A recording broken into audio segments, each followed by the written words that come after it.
आगे क्या कह रहा है सतगुरु रामपाल जी का भक्ति विधान। जिस मौत को, जिस अकाल मौत को, जिस कुत्ते वाली मौत को जो राजेश सिवानी की घर की छत से नीचे गिरकर हुई है, एक कोऑर्डिनेटर की, एक परम भगत की, जिसके ऊपर तुम लिपापोती कर रहे हो।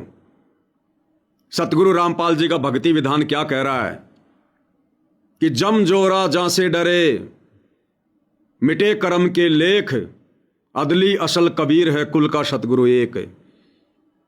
और काल जो पीसे पीसना जोरा है पणियार, ये दो असली मजदूर हैं मेरे साहिब के दरबार। सतगुरु रामपाल जी कहते हैं कि ये किस ब्रह्मांड का स्वामी काल, जिसे ब्रह्मा विष्णु महेश भी थर थर कांपते हैं, ये काल और ये मौत, जोरा यानी मौत, जिस मौत से सब लोग थर थर कांपते हैं, कहते हैं वो काल और वो मौत सतगुरु के दरबार में पानी भरती है, पानी भंडारा बनाती है, झाड़ू निकालती है, नौकरानी है ये मौत सतगुरु के दरबार में। सतगुरु कौन? सतगुरु रामपाल जी। संसार में सतगुरु एक ही है, दो नहीं होते। सतगुरु एक समय में एक ही होता है पूरी पृथ्वी पर। और वर्तमान में तुम लोग कहते हो कि सतगुरु रामपाल जी, सतगुरु रामपाल जी। अपने गुरु को तुम सतगुरु कह रहे हो ना, तो सतगुरु एक समय में एक ही होता है। और वो जो सतगुरु होता है वो खुद कबीर भगवान होता है, क्योंकि सच्चा ज्ञान गुरु बनकर केवल कबीर भगवान ही देता है, इसलिए उनको सतगुरु कहा है। तो ये मौत, जिस मौत ने तुम्हारे कोऑर्डिनेटरों को एक झटके में कुत्ते की तरह जमीन पर लटा दिया, उस मौत के विषय में सतगुरु रामपाल जी क्या कह रहे हैं? ये मौत मेरे भगत को छू नहीं सकती। और खुद मौत कह रही है कि हे कबीर भगवान, आपकी आज्ञा के बिना मैं आपके भगत के नजदीक भी नहीं जाऊंगी। सत्संग सतगुरु रामपाल जी का विधान है, था और रहेगा। विकास सिंह पुरिया जी, आप जैसे लोगों की उआबाई इस भक्ति मार्ग पर विधान नहीं है। तुम्हारी मनमानी बातें भक्ति मार्ग पर विधान नहीं है। सतगुरु क्या कह रहा है? यह है भक्ति विधान। तो यहाँ के जो मंत्री, प्रधानमंत्री है, जो ब्रह्मा विष्णु महेश, ये काल, ये भी थर थर कांपते उस परमात्मा से। काल डर करतार से, जय जय जय जगदीश, ये जोरा जोड़ी झाड़ता भाई पगरज डारे शीश। एक तो जरा शब्द है, जरा संस्कृत में उसको बुढ़ापा कहते हैं। एक जोरा है संत भाषा में, जोरा ये मौत को कहते हैं। मौत कहती है मौत भी उस कबीर भगवान की जूते साफ करती है कि जब आपका आदेश होगा तभी मैं किसी के, आपके भक्त के निकट जाऊंगी, न निकट नहीं जाऊंगी। क्या कहती है मौत? कि हे भगवान, हे कबीर साहेब, हे सतगुरु, जब आपका आदेश होगा तभी मैं आपके भगत के निकट जाऊंगी, नहीं तो आपके भगत के निकट नहीं जाऊंगी। अरे राजेश सिवानी तो भगत भी नहीं था, वो तो परम भगत था, परम भगत। फिर कैसे वो जोरा उठा ले गई उसको कुत्ते वाली मौत मार के? क्या सतगुरु अपने भगत की कुत्ते वाली मौत देखना चाहता है क्या? अब तुम कहोगे सतगुरु का ही आदेश था भाई मौत को, तो सतगुरु ये कहेगा कि हे जोरा, हे मौत, तू मेरे भगत को जो है गिदड़ वाली मौत मार, तू मेरे भगत को जो है कुत्ते वाली मौत मार, ये कहेगा सतगुरु उस मौत को? जो मौत भी हाथ जोड़ रही है कि ये सतगुरु, जब तक आप नहीं कहोगे मैं आपके भगत को भी छूंगी नहीं, हाथ नहीं लगाऊंगी। और वो जोरा, वो मौत, क्योंकि सतगुरु का और मौत का एग्रीमेंट है, सतगुरु का और काल का एग्रीमेंट है। सृष्टि रचना नहीं सुनते शायद अभी तुम। काल ने क्या कहा था कि परमात्मा आप नीचे जाकर अपनी भक्ति बताना, अपने नियम बताना, मर्यादा बताना। यदि कोई आपके नियम और मर्यादा में रहे वो आपका, बाकी को आप छेड़ना मत। फिर उनका अकाउंट मैं करूंगा, जैसा चाहूंगा वैसा, मारूंगा या छोड़ूंगा। तो उसी एग्रीमेंट के अनुसार जब उस जोरा ने देखा, उस मौत ने देखा कि ये कोऑर्डिनेटर भाई साहब और जितने भी बड़े बड़े परम भगत हैं, ये तो सारे मर्यादाओं से बहुत दूर हैं। ये तो सतगुरु को मानुष मान रहे हैं, मां के गर्भ से जन्म लेकर आया हुआ मान रहे हैं। ये तो दोगली भक्ति कर रहे हैं। जून के महीने में तो कागज के टुकड़े को भगवान बना लेते हैं, सितंबर में संत रामपाल जी को बना लेते हैं, ये तो भैया हमारे और कबीर भगवान सतगुरु रामपाल जी के एग्रीमेंट के खिलाफ हो रहा है। तो मौका मिल गया उस जोरा को, उस बुआ को, और आ गई और राजेश सिवानी का कान पकड़ के ले गई, कुत्ते वाली मौत मार के ले गई, ताकि 10-20 को और भ्रमित कर दूं। अरे एक रोज परमात्मा पढ़ाते हैं, गरीब हम पशुआजन जीव हैं, सतगुरु जात बिरंग, और मुर्दे से जिंदा करे पलट धरत है अंग। सतगुरु तो ये करता है, ये है सतगुरु का विधान कि मुर्दे से जिंदा करे पलट धरत है अंग। सतगुरु तो अपने मरे हुए भगत को जिंदा करता है, ये है उसका विधान। और यहां वो काल जो सतगुरु की नौकरानी है, सतगुरु की बांदी है, उसके दरबार में झाड़ू निकालती है, हाथ जोड़ के खड़ी रहती है, वो जोरा इन कोऑर्डिनेटरों को और इन सतलोक आश्रम से जुड़े भक्तों को कुत्ते वाली मौत मार के ले जा रही है, क्योंकि भगत उस एग्रीमेंट के अनुसार भक्ति नहीं कर रहे, भगत मर्यादा में रह के भक्ति नहीं कर रहे, भगत अपने गुरु को भगवान मान के भक्ति नहीं कर रहे। इसलिए भैया एग्रीमेंट के अनुसार सारे काम होंगे, एग्रीमेंट के अनुसार सारे। तो विकास सिंह पुरिया जी, ये है विधान परमात्मा का। हुआवाई नहीं चलेगी। गुरुजी का वीडियो कॉल आ गया, गुरुजी ने संगत के सामने ये कह दिया। इस परीक्षा के समय में गुरुजी चाहे कुछ भी कहें, गुरुजी की हर बात के ऊपर उन्हीं के सत्संगों से निष्कर्ष निकाला जाएगा। ये कलयुग की बिचली पीढ़ी है, परमात्मा ने ठोक ठोक के तत्व ज्ञान रूपी खीर खिलाई है। हम तुम कोऑर्डिनेटरों की चापलूसी करने वाले नहीं हैं, हम गुरुजी के परिवार के चापलूस नहीं हैं, हम उनकी पूंछ पकड़ के चलने वाले भक्तों में नहीं हैं। हमें गुरुजी ने विवेक दिया, बुद्धि दी है, सामर्थ्य दिया है, तत्व ज्ञान दिया है, अपनी शरण दी है। हमें किसी और की जरूरत क्या है? हमें बेसाखियों की जरूरत नहीं इस भक्ति मार्ग पर। जो गुरु का परिवार खुद राजनेताओं के पैरों में लौटता रहता है, हमें क्या देगा वो? उनके पास है क्या? खाली हो चुके हैं, खाली। पाप का घड़ा आए दिन बढ़ता जा रहा है। ये संगत जो अकाल मौत मर रही है मर्यादा टूटने के कारण, जो दुर्गति हो रही है, सबसे बड़े दोषी तुम कोऑर्डिनेटर, तुम बड़े बड़े भगत, सतगुरु रामपाल जी का परिवार जो जानबूझकर सांची तज के बैठा है, जानबूझकर। आगे फिर विकास सिंह पुरिया जी ने एक मैसेज किया, जब सत्सेवक भाई बहन इस रहस्य से पर्दा उठा रहे थे सोशल मीडिया पर कि भक्तों की मौत कुत्ते वाली नहीं हो सकती, और ना भगवान में कोई कमी है, ना उनकी भक्ति में कमी है। फिर कोऑर्डिनेटर साहब ने क्या गलती कर दी? कोऑर्डिनेटर साहब की ऐसी मौत क्यों हुई? तो विकास सिंह पुरिया जी और क्या मैसेज करते हैं फिर दुखी होकर, जब तुम मरोगे तब गुरुजी क्या बताएंगे, इसका भी विचार करो। मुझ पवन दास को कह रहे हैं विकास जी कि जब तुम मरोगे तब गुरुजी क्या बताएंगे, इसका भी विचार करो। गुरुजी ने तुम पर पुलिस रिपोर्ट करवाई है, सोचो तुम्हारे पाप कितने बड़े हैं। मुझे इस विषय पर सोचने की 0% भी आवश्यकता नहीं है। मैं जिस विषय पर सोचता हूं वो है गुरु की मर्यादा, वो है गुरु के नियम, वो है गुरु की भक्ति, वो है एक भगत का आचरण, स्वभाव, चरित्र। मैं इन बातों पर विचार करता हूं, मैं इन बातों पर सोचता हूं। मैं परिणाम की चिंता नहीं करता, मैं कर्म की चिंता करता हूं। इसलिए मुझे मौत की चिंता नहीं है, मुझे मरने की चिंता नहीं है। सतगुरु का विधान अटल है, और जो भगत उनकी मर्यादा में रहेगा, उनके नियम में रहेगा, गुरु को परमात्मा मानेगा। अरे एक काल तो छोड़ो, एक जोरा तो छोड़ो, इस सारी सृष्टि में अगर लाखों करोड़ों काल और जोरा भी हैं, अगर वो सारे मिलकर भी सतगुरु के मर्यादित भगत के सामने आ जाएं अपने अस्त्र शस्त्र लेकर, तो सतगुरु का भगत अपने गुरुदेव का दिया गया सतनाम जाप करेगा।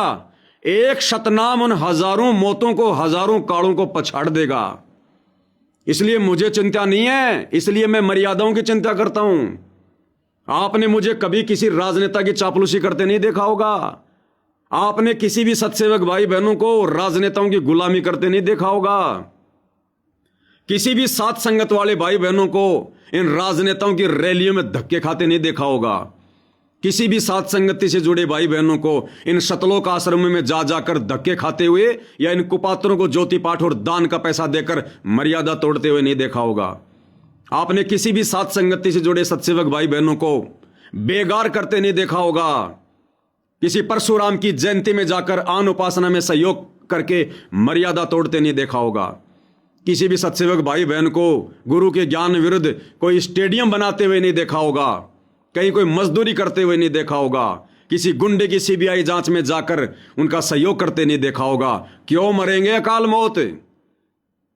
अपने विधान अनुसार सतगुरु विमान में बैठा के ले जाएगा, चाहे मैं पवन दास हूं, चाहे मेरे हजारों लाखों सत्सेवक भाई बहन हैं, जो जो मर्यादा में रहेंगे काल और सतगुरु के एग्रीमेंट के अनुसार।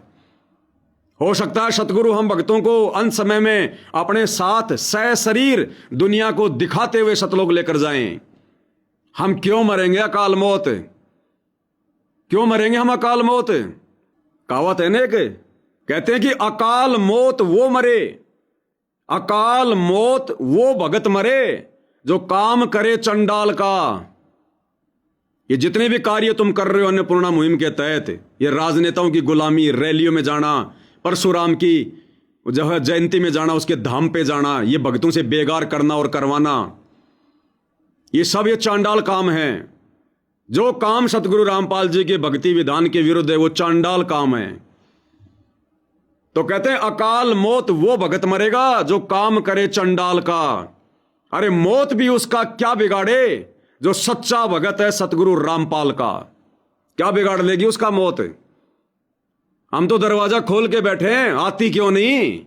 डर लग रहा है क्या मौत को, काल को? आए कैसे? सत्सेवकों के घरों में सत भक्ति चल रही है, मालिक की अखंड वाणियां गूंज रही हैं। उन घरों में सतगुरु को परमात्मा मानकर शब्द रूप में विराजमान किया हुआ है।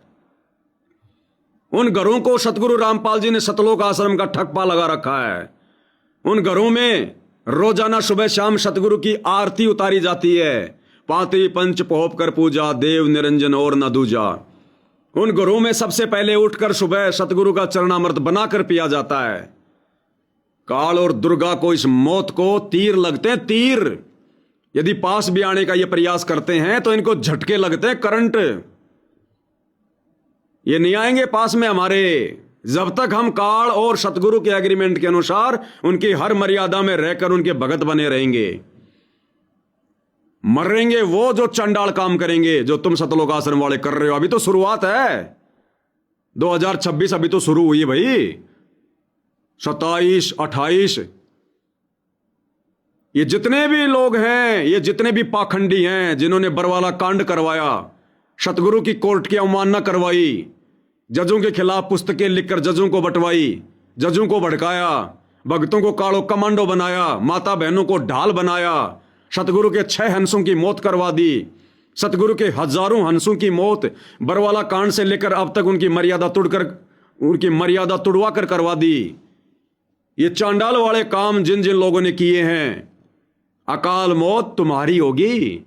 मैं कोई शराप नहीं दे रहा, ना मैं दे सकता, अपने होशो होश में बोलता हूं। तो मैं सतगुरु का विधान बता रहा हूं, और सतगुरु का विधान बताना कोई शराप देना नहीं होता है। वो शराप नहीं होता सतगुरु का विधान बताना। तो क्या कह रहे हैं भाई साहब आगे विकास सिंह पुरिया जी कमेंट्स में, जब तुम मरोगे तब गुरु जी क्या बताएंगे, इसका भी विचार करो।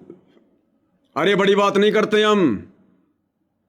इस एग्रीमेंट के अनुसार जो जो भगत भक्ति करेंगे और अपने जीवन को सफल करेंगे, उन भक्तों को तो सतगुरु आने वाली पीढ़ियों के लिए उदाहरण बनाएंगे, उदाहरण। जैसे वर्तमान में तुम लोग उदाहरण बन रहे हो चांडाल काम करके, आने वाली जो पीढ़ी है इस भक्ति मार्ग की, वो शिक्षा लेगी तुम्हारी अकाल मौतों को देख देख कर, कि उन भक्तों ने किस प्रकार से मनमानियां की, गुरु को हल्के में लिया, गुरु को मानुष माना, भक्ति विरुद्ध कार्य किए, संगत से करवाए, और कैसे बड़े बड़े लोगों की कुत्ते वाली मौत हुई। ये उदाहरण बनेंगे आने वाले भगत समाज के लिए। और साथ में जो जो सत्सेवक भाई बहन वर्तमान में अपने गुरु को परमेश्वर मानकर भक्ति कर रहे हैं, हर संकटों से परमात्मा अपने भगत की रक्षा कर रहा है, और परमेश्वर विमान में बैठा कर लेकर जाएगा। ये भाई बहन आने वाले समय में भगत समाज के लिए एक एग्जाम्पल के रूप में पेश होंगे, उदाहरण के रूप में पेश होंगे। सशरीर लेकर जाएगा सतगुरु। ये तेरा काल और तेरी मौत भगत के निकट में नहीं आ सकती। अगर किसी को इतना भी विश्वास नहीं अपने सतगुरु पर, खुद की मर्यादाओं पर, अपने भगवान पर, वो काहे का भगत है, धिक्कार है उसकी भक्ति को। और तुम लोग लिपापोती करने में लगे हुए हो। ये पक्षपात कर रहे हो, संगत के साथ धोखा कर रहे हो, इन कोऑर्डिनेटरों की इन कुत्ते वाली मौतों को छुपा रहे हो और दोषी बन रहे हो भगवान के। अगर इनके कुकर्मों को तुम उजागर कर दो, कौन से कुकर्म? वही कुकर्म जो तुम आए दिन करते हो, गुरु के परिवार के साथ मिलकर ये राजनीतियां करना, लोगों के जन्मदिन पे जाना, स्टेडियम बनाना, ये तमाम प्रकार के भक्ति विरुद्ध कर्म, ये ही तो है मर्यादा तुड़वाने के कार्य, जो सतगुरु के विधान में एक भी नहीं है। बताओ संगत को, अपनी गलतियों को सार्वजनिक करो, ताकि लाखों लोगों का जीवन बदल सके, सुधर सके, अकाल मौत मरने से आने वाले समय में संगत बच सके। लेकिन तुम ऐसा नहीं करोगे, क्योंकि अब तुम्हारे अस्तित्व पे खतरा आ गया कि जो गलतियां हमने कर दी, यदि हमने स्वीकार कर ली तो हम तो ना घर के रहे ना घाट के रहे, संगत हमें जूतों से मारेगी, जूतों से। कब तक निभेगी? अरे कब तक निभेगी? आ गया समय। तुम्हारी जड़ें परमात्मा ने साथ संगति के माध्यम से पूरी संगत को दिखा दी, और जिसकी जड़ एक बार सूख जाती है, कोई देख लेता है, उसके बाद वो पेड़ धीरे धीरे सूखता है, नष्ट होता है। बहुत बड़ा पेड़ उखड़ते ही नष्ट नहीं होता, महीने 20 दिन हरा भरा रहता है, लेकिन जड़ दिख गई ना, उखड़ गया ना, अब सूखेगा। पिछले 8 वर्षों से तुम्हारी जड़ें साथ संगति के माध्यम से वीडियो बना बना के परमेश्वर की आत्माओं को दिखाई जा रही हैं। ये तत्व ज्ञान अब अंगड़ाई लेगा संगत का। संगत ऐसे हमेशा मूर्खता में नहीं जिएगी। स्प्रिंग को एक हद तक दबाया जा सकता है, जिस दिन छोड़ोगे उतनी तेजी से ऊपर उठेगी। तुम लोगों ने बरवाला कांड के बाद से लेकर वर्तमान तक संगत को जिस प्रकार से अज्ञान में, पाखंड में, पीले पर्चों के आदेश बता बताकर, डरा के, धमका के तुम्हें गुरुद्रोही बना देंगे, तुम्हें ये नहीं होने देंगे, वो नहीं होने देंगे। पवन को गुरुजी ने गुरुद्रोही घोषित कर दिया। तुम हकीकत नहीं बताते कि हमने पवन को गुरुद्रोही घोषित करवाया, ताकि हमारा धार्मिक धंधा ये चलता रहे। अब ये सच्चाई संगत में जा रही है, जा चुकी है, लोग सुन चुके हैं। किन किन को मना करोगे कि पवन दास के वीडियो मत देखो? कितनों को मना करोगे? घर घर में मोबाइल है, जेब जेब में मोबाइल है। तुम कितने लोगों के ऊपर पैरा दोगे? जब सुनेंगे तो सच्चाई तो स्वीकार करेंगे, वो तत्व ज्ञान अंगड़ाई लेगा, उधर से सतगुरु ठीक का समय आने पर प्रेरणा करेगा। और जब सतगुरु प्रेरणा करेगा तब तुम्हारी नहीं चलेगी। काल के दूतों, किस बिल में घुसोगे? अब यदि समय रहते माफी मांग लोगे, हो सकता संगत तुम्हें माफ कर दे, लेकिन संगत का सर्वनाश होने के बाद यदि तुम माफी मांगोगे, संगत तुम्हें जिंदगी में माफ नहीं करेगी, और ना तुम कभी माफी मांगने के फिर हकदार रहोगे। तो मुझ पवन दास की मौत की चिंता मत कर भाई। मुझे मारने का तुम लोगों ने बहुत प्रयास कर लिया, मेरे ऊपर जानलेवा हमले करवाकर मुझे मौत की नींद सुलाने का तुमने बहुत प्रयास कर लिया। तारीखों पर जाता हूं तो तुम गुंडे लेके आ जाते हो, मेरे घर में घुस के मेरे ऊपर हमला करते हो। साथ संगति में जाता हूं, वहां पर तुम तलवारें लेके आ जाते हो। मुकदमे तुमने करवा दिए 4-4, 5-5, जेल तुमने भिजवा दिया। तुम बाल भी बाका नहीं कर पा रहे, बाल भी बाका तुम्हारी समझ में नहीं आ रहा। इसको मारें तो कैसे मारें? कैसे मारोगे भाई? कैसे मारोगे? अकाल मौत वो भगत मरे जो काम करे चंडाल का। अरे उन मर्यादित भक्तों को तुम कैसे मारोगे जो भगत है सतगुरु रामपाल का? अपने आप ही मर जाओगे। राम किसी को मारे नहीं हत्यारा, राम किसी को मारे नहीं, मारे तो हत्यारा राम। अपने आप ही मर जाओगे तुम कर कर खोटे काम। धीरे धीरे नंबर आ रहा है, ये ना सोचना कि मेरा नहीं आएगा। जिस जिसने सतगुरु के मार्ग में बकवाद की है, अंधा गधा बनने की जो ये की है ना रिहर्सल, एक एक का नंबर आएगा, एक एक का नंबर। और उस समय फिर लोग तुम्हारे परिवार वालों को सांत्वना देंगे। अरे क्या हुआ बहन जी अगर विकास सिंहपुरी एक्सीडेंट में मर गया तो? बहन जी वो तो भक्ति कर रहा था, सतलोक गया। क्या हुआ बहन जी अगर गुरुजी का छोटा लड़का मर गया तो? अरे गुरुजी ने कह दिया सतलोक गया, बस। उन घर वालों का पेटा नहीं भरेगा, उन बेटा बेटियों का, उन औरतों का पेटा नहीं भरेगा, क्योंकि सत्संग तो वो भी सुन रहे हैं ना कि भगत कैसे मरता है, भगत की मौत कैसी होती है, फिर उनके गले नहीं उतरेगी ये बात, उनकी आत्मा को संतुष्टि नहीं मिलेगी। चाहे कितना गुरुजी से फोन करवा देना कि सतलोक गए, जब गुरुजी के सत्संग सुनेंगे और उसमें गुरुजी कहेंगे कि बेटा मेरा भगत ऐसी मौत नहीं मर सकता, नहीं तो मेरा विधान फैल हो जाएगा, जय हमारा भगता पर आपत्ति आ गई हमारा नाम कौन लेगा, जय हमारा भगत पछोड़ी होई हमारा नाम न लेवे कोई। जब वो सत्संग सुनेंगे और सत्संग में जब पता चलेगा कि मर्यादित भगत की मौत कैसे होती है, तब वो सतगुरु की वो लाइव ऑडियो वीडियो भी फैल हो जाएगी। अभी तुम्हारे घर पर ऐसी कोई आपत्ति आई नहीं है नौजवानों, संगत के ठेकेदारों, अभी तुम्हारी बैटरी थोड़ी ज्यादा बढ़ी है, लेकिन धीरे धीरे डिस्चार्ज हो रही है। कनेक्शन तुम सबके कटे पड़े हैं, तुम सब गुरु को मानुष मानने वाले हो, बकवास तुम सबने कर रखी है, सहयोग कर रखा है, और तुम तो आम संगत से भी ज्यादा दोषी हो, सैकड़ों गुना ज्यादा। भगत तो अकेला मर्यादा तोड़ेगा, लेकिन तुम लोगों ने लाखों की मर्यादा तोड़वाई है, वो लाखों का दोष भी तुम्हारे सिर पर रखा जाएगा। तभी तो ये कोऑर्डिनेटर टपक रहे हैं, अरे तभी तो ये कोऑर्डिनेटर टपक रहे हैं, क्योंकि खुद गलती करे तो भक्ति अकाउंट थोड़ा धीरे खाली होता है, और लाखों से गलती करवाए तो बहुत जल्दी खाली होता है। आ गया वो समय। अब ये सतगुरु तुम्हारी हर बात को नहीं मानेगा कि गुरुजी से जो मर्जी बुलवा लेंगे, जो मर्जी आदेश ले लेंगे, संगत को मूर्ख बना देंगे। अब आ गया वो समय सीधी सीधी कहने का, साफ साफ कहने का, कर्मों के फल प्राप्त करने का। अब आ गया वो समय।